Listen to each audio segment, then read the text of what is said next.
You're listening to The Talent Sync. The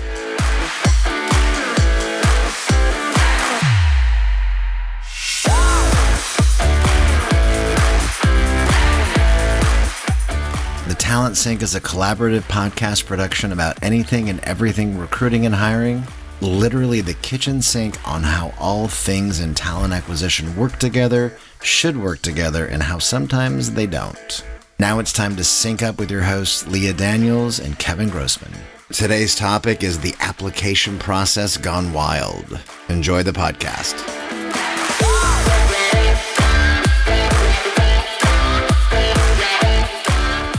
Leah, hello there. It feels like it's been forever. Why does it always feel like it's been a million years when it's been 2 weeks? Because you and I we're busy folks, right? We're both busy doing our thing. And then when we get a chance to talk, it's always a fun time. And so, but yeah, it's just, I think that's part of it. And it feels like forever in between. Plus I was just on spring break with our family in New York the week before last, which was a total ton of fun, even though it was cold and rainy. That's okay. We survived and did all the things that we wanted to do. And then this week we were in Orlando for our SourceCon conference, which is the sourcing side of ERE. Such an amazing group of folks there. It's a really tight-knit community that are kind of feeling the pains of the AI encroachment more and more, actually. But it was a great conference though. I think we had overall all in over 250. It was fun. It was a lot of fun. Got to go to the Magic Kingdom for an after hours night. That was fun too, actually. Well, I don't know if I'll tell you, but I have a story from the Magic Kingdom after hours one night, which involved an epic fall, spraining my ankle in front of every camera Disney's ever had. Well, we didn't do that, thank God. Did you hurt yourself badly? Oh, yeah, I completely sprained my ankle, but... Oh, God. Actually, you mentioned SourceCon. I can remember going to the Fordyce Letter conference. Which was right. Which is the before SourceCon. It was, because ERE acquired. Yeah, and I remember it being at the Flamingo, in Las Vegas. A long time ago. There might have been some shag carpet involved for sure. But you're good though? Yeah? Everything good? Okay. We're going to talk about the application process a little bit today in this episode, or a lot today in this episode. And just a little segue for you is that my oldest had applied and then just actually finished her interview for being a paid camp counselor. It's going to be her first paid job. She's 15 and a half now. She hasn't gotten the official offer yet, but she's been one of the beloved junior leaders at the same camp for the past 2 years. And the application process, and this actually didn't affect her this time, but the application that's online, and this is Parks and Rec, right? They don't have a lot of staff when they do this stuff, but it was interesting to hear from another parent about this. So the application that's online is literally for the paid camp counselors. But if your child is of a certain age, I think 13, 14, and they want to be a junior leader, which my oldest had done, there's supposed to be a separate application online, but there's not.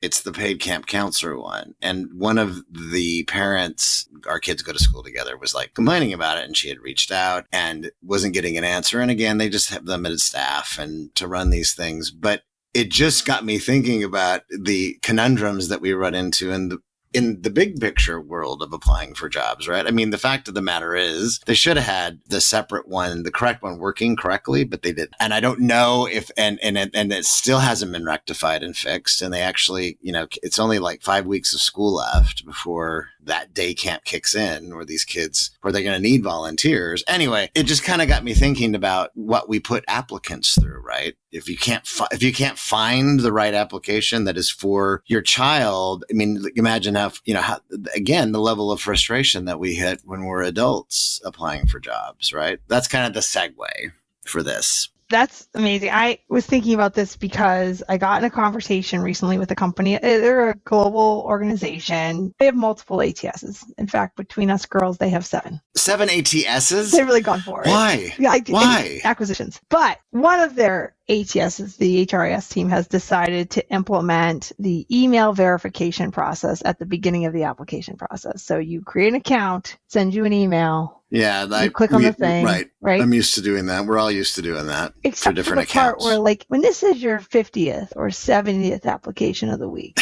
are you doing that? No, Are you doing you're that? not. And so we were betting. No, I'm using lazyapply.com. Oh, I love Lazy Apply. That's Lazy Apply everything. We talked about that with Amy Miller. I mean, seriously, right?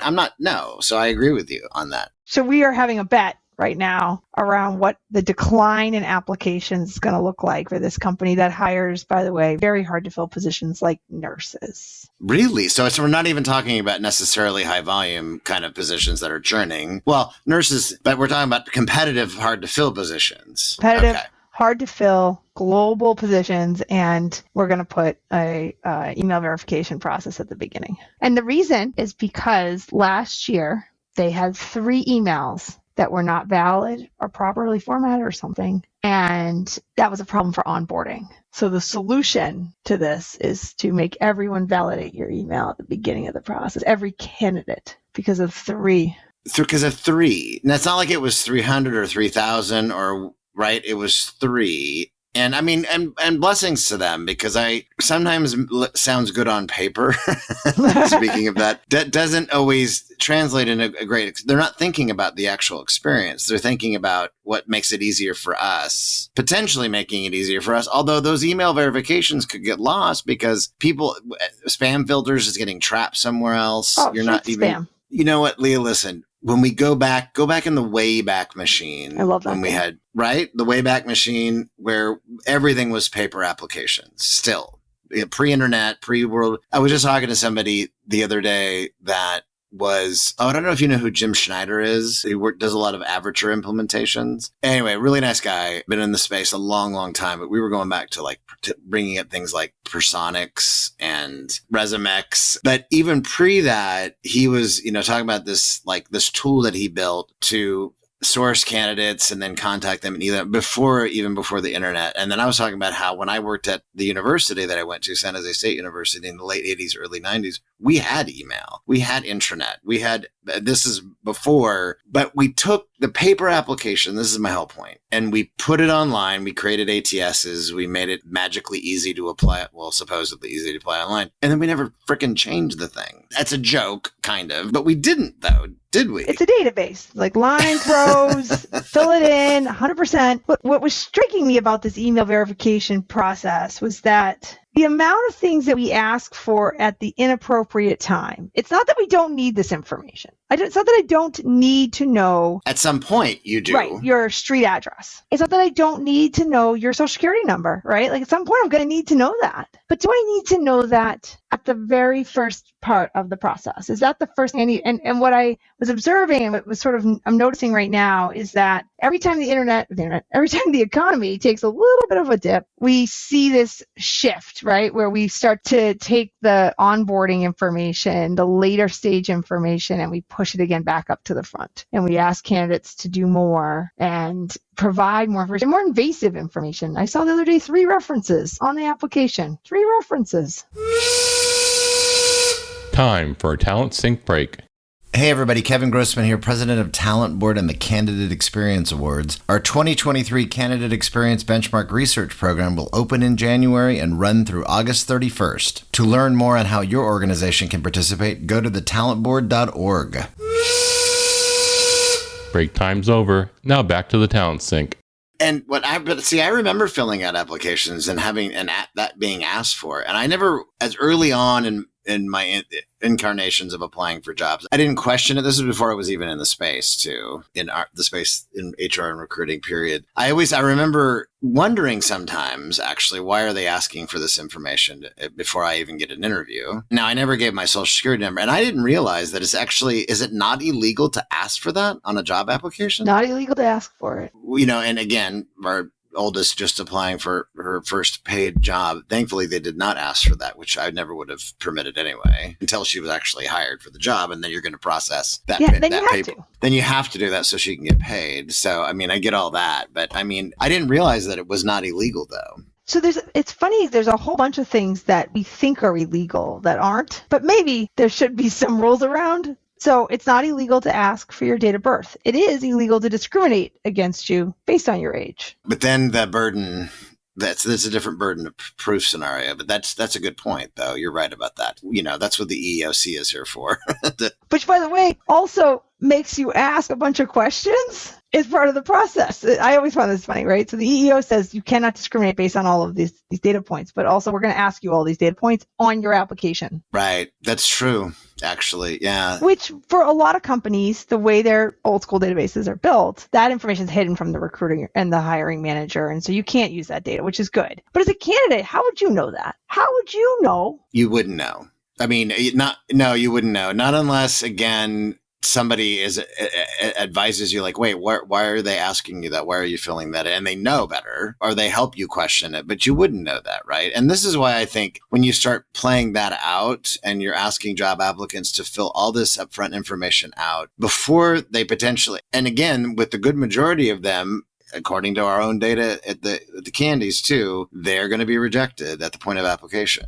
They are not going to be qualified enough to be screened any further. So you're asking for all this information, and take the serial appliers out of the equation. People who really think they have something for the job and they don't, and they're going to get rejected, hopefully in a timely fashion, but they're asking for all this information up front. Here's the thing. I do know in our data, and you probably have seen some similar research too, that the time it takes to fill out a basic application on average, especially for high volume hiring, but I would even prefer professional roles, it's actually less than it's been. And according to our data, the percentage of candidates that's saying it's taking less than 15 minutes has doubled in the past 5 years within our data. So it's taking less time. Right. Snaps for everybody for getting there. That's a huge win. It is. No, it is. I completely agree. And then there's the argument, of course, of, you make it easier. Are you letting too many unqualified people in? That's another screening story. But kudos to that. But we're still asking for a lot. It's still the ghost of the paper-based application that has been mapped to the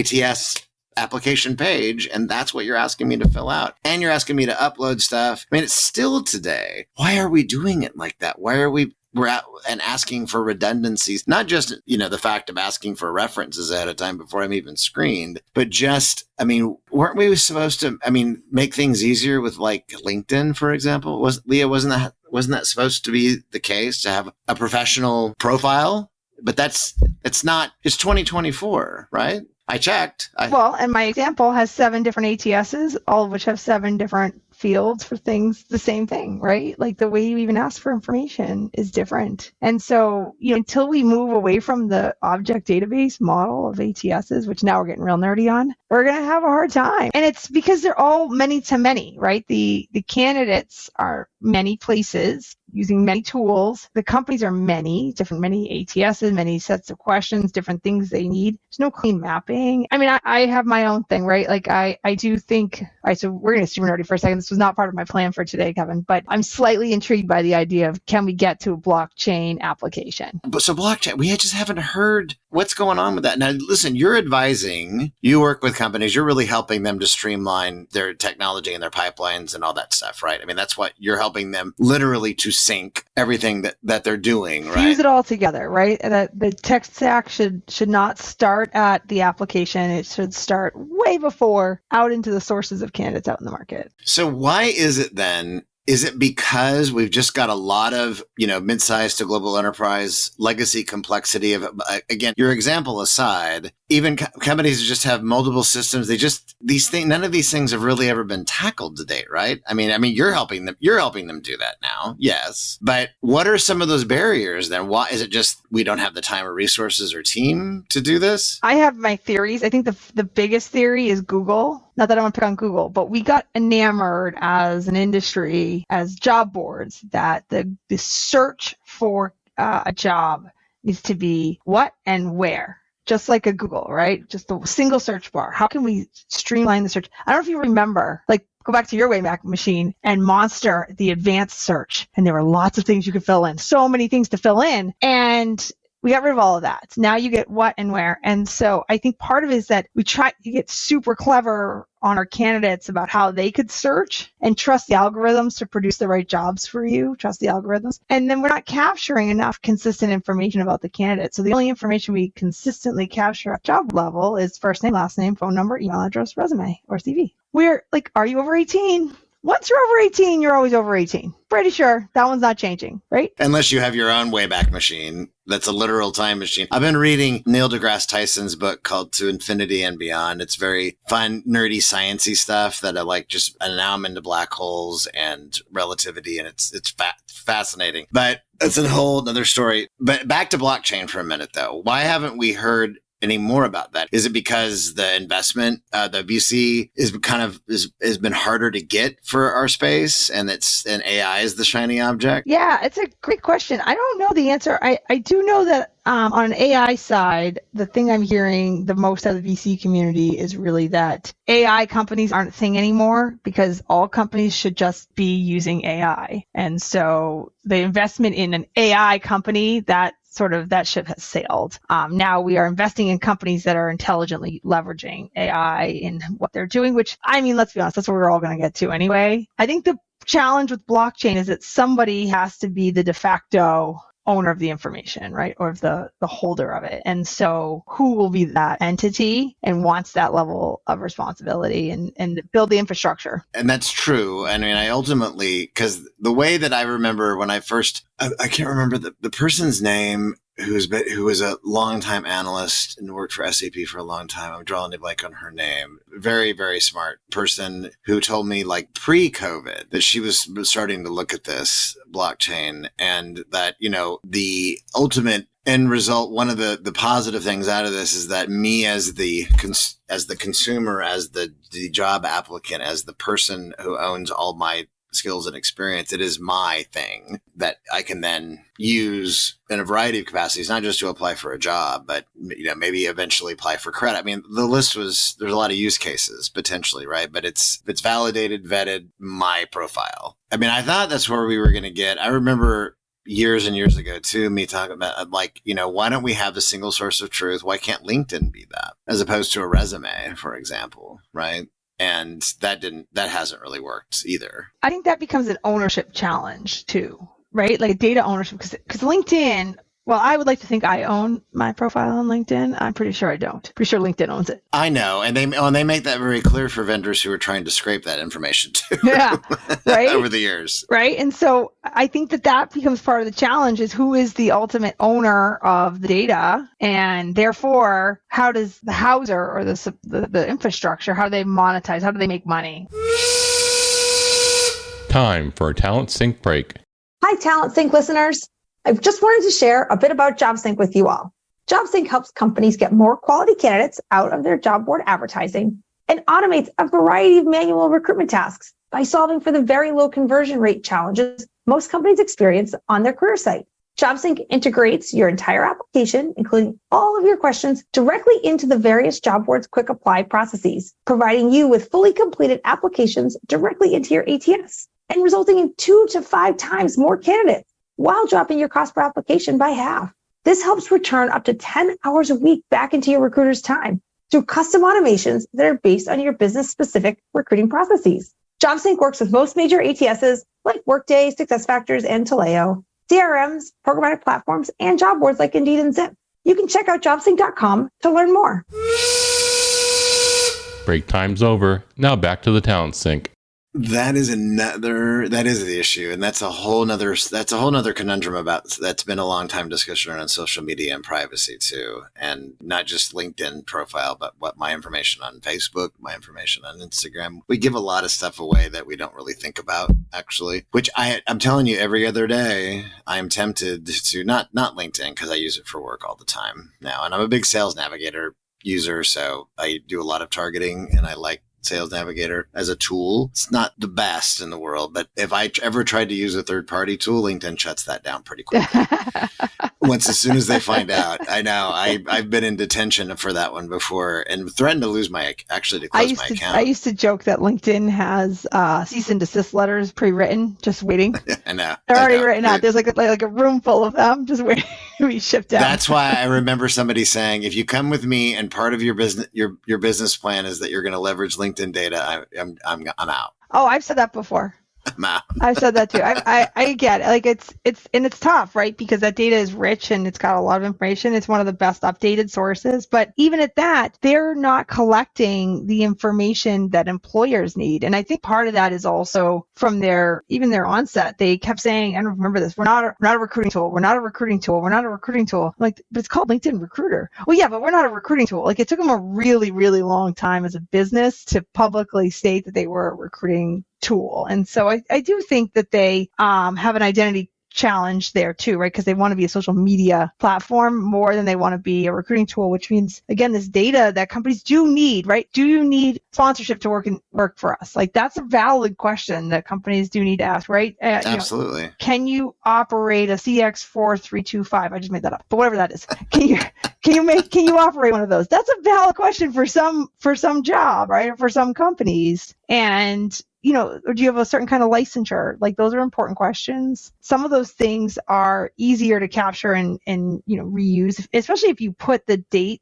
end date or expiration dates into some sort of housing structure, which is why in my head, the answer is blockchain. I just don't know how we get there. Yeah. Well, maybe it's something that will be when maybe some of the buzz around AI settles down a little bit, and there's more utilization and optimization of the systems that are out there today too, because there's also I've been hearing wisps of users and buyers that are not happy with this has always been a conundrum, the overpromised stuff that they thought was going to happen with the system that's not actually happening. Anyway, what I wanted to do as we kind of wind down on this, because again, it's not the topic it's not going away. We keep asking candidates for those things that we started the top of the show with. But here's some things that I thought was interesting little tidbits, the differences between what hourly candidates experience versus professional, and some of the differences that relate to the application. So for example, and this should come as no surprise, right? Hourly candidates are applying via mobile nearly 100% more often than professional candidates in our data. No surprises. No, I mean, that's pretty straightforward. Hourly candidates said they had the ability to ask a chatbot questions during the application process, 60% more than professional candidates said in our data. This is based on last year's. We're still collecting for this year. And then when they were able to ask the question, their application rating in our candidate journey ratings was 21% higher than those who weren't. So that's pretty significant. Engaged, right? Engaged, because they're getting engaged. Yeah. That's important. Sense. Hourly candidates said that they launched the application from a text 74% more often than professional candidates did. Again, all of this relates to high volume and what most companies are probably using. I mean, Paradox tells me this, and I know some of the other conversational AI tools, it's still mostly candidate communications and getting and prompting them to do things like check out this job, apply, do that kind of stuff. When they were able to launch the application from a text alert, the application rating was about 14% higher than those who weren't. So anything above 10%, I think can be somewhat significant and a positive bump. But again, these are good things that are happening with our tech today, right? I think that's the one side that even if we're still asking them to fill these things out and complete redundant information and upload resumes 10,000 times, et cetera, at least those companies that are leveraging more automated communications technology is at least helping the process. And if candidates feel like they're getting questions answered and they're getting engaged, there's always a positive bump. So one of the things that I am curious about, if we'll ever get to, is letting candidates choose how they want to apply. Because that's one of the things that we do. We're like, no, you must go with this horrible login first method, or no, you must go with the chatbot. No, you must go with the text to apply. And I think that that's kind of an arrogant stance that companies take, that we feel like we can dictate to the candidate how they want to engage with us. And I think that's one of the things that we got to get better at. I think as a group, right, I should be able to choose, do I want to text to apply? Do I want to chat to apply? Do I want to just do the old school method? It's like, do I just prefer it, right? But while we're there and doing all of this, I hear frequently companies complain about how they need to ask less questions and how they don't know how to get to that. And on one hand, on the other hand, the reason they can't get to it is almost always internal politics. Right. And then the last thing, which I think is really fascinating, is that politics is often with a white collar bias or a desk bias for that hourly workforce. Yeah, I agree with you. It's funny that you say that, because my last month in February, well, 2 months ago now, when I wrote our Candy Pulse survey that I do, this monthly pulse survey about TA hiring and what's going on and blah, blah, blah. I had asked ChatGPT, can you draw me a picture of happy professional candidates that are happy applying for a job? And it was all mostly white men and women dressed in business attire. Mostly. Then I asked them, share with me happy hourly candidates who had applied. And it was then a little bit more diverse and much, much more casual in their dress. And one of your people had a third leg, if I'm not mistaken. And they did. You are correct. I think you pointed that out to me before. And they spelled hourly, and then ChatGPT spelled hourly wrong too. But whatever. To say, I mean, it's, even our AI content data being analyzed is still rife with bias, because that was pretty clear between those two. But I agree with you on that. I think that there are, from a compliance standpoint, there are guardrails you still have to adhere to, and not only in this country but in every country around the world. It's going to vary. But I think the argument is that what's the minimum amount of information I need to then move people along the screening process and screen them in and out. And maybe that includes assessments, maybe it doesn't. I just haven't figured out how we haven't gotten to just in time, right? So I clicked minimal information. You passed the first screen. Maybe that's when I asked for the assessment. Probably high volume's the closest to that, though, right? They're getting closer for sure. That's the closest, because you are going to have a lot of, whether it's hospitality, retail. I know in fast food, there's been a lot of work done. McDonald's is one example. It's much more automated and quick, and everything's being decided except for the final ultimate hire decision, and that's being automated. So but it's still being automated at the front, and that's my issue. It is. You're right. Like Amazon did a really nice job trying to get through an automated hiring process, but it's all front loaded. It wasn't like ask these first 10 questions at 60% make the screen cut, so then they get the next set of questions. And maybe that's not the right way to do it either, but my feeling is that we are asking everything up front so we can make that hiring decision. And it's at the expense of two things. One, our candidates and how they feel about who we are, especially when we're going to say no to most of them. Ask a lot of them to say no. I agreed. And that hence is part of the big negative rub at the point of application and why we see such a negative skew in our data too. Even for the highest rated companies, it's still a negative skew for those who at the point of application, we ask them to do these things and then we say no. But it just continually reminds me is that this industry is still, there's so many different things that could be done. And it's kind of at a snail's pace at the end of the day. But anyway, I think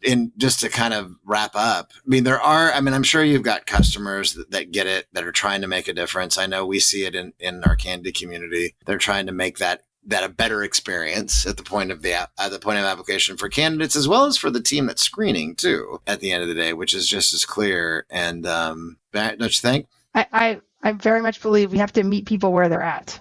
Yeah, I agreed on that. Meet where they're at. That's how you make it better. So, and we met where we're at today here. Boom. There we go. So, Leah, always a pleasure talking with you again. And until next time, everybody tune into the Talent Sync, and we'll see you next time.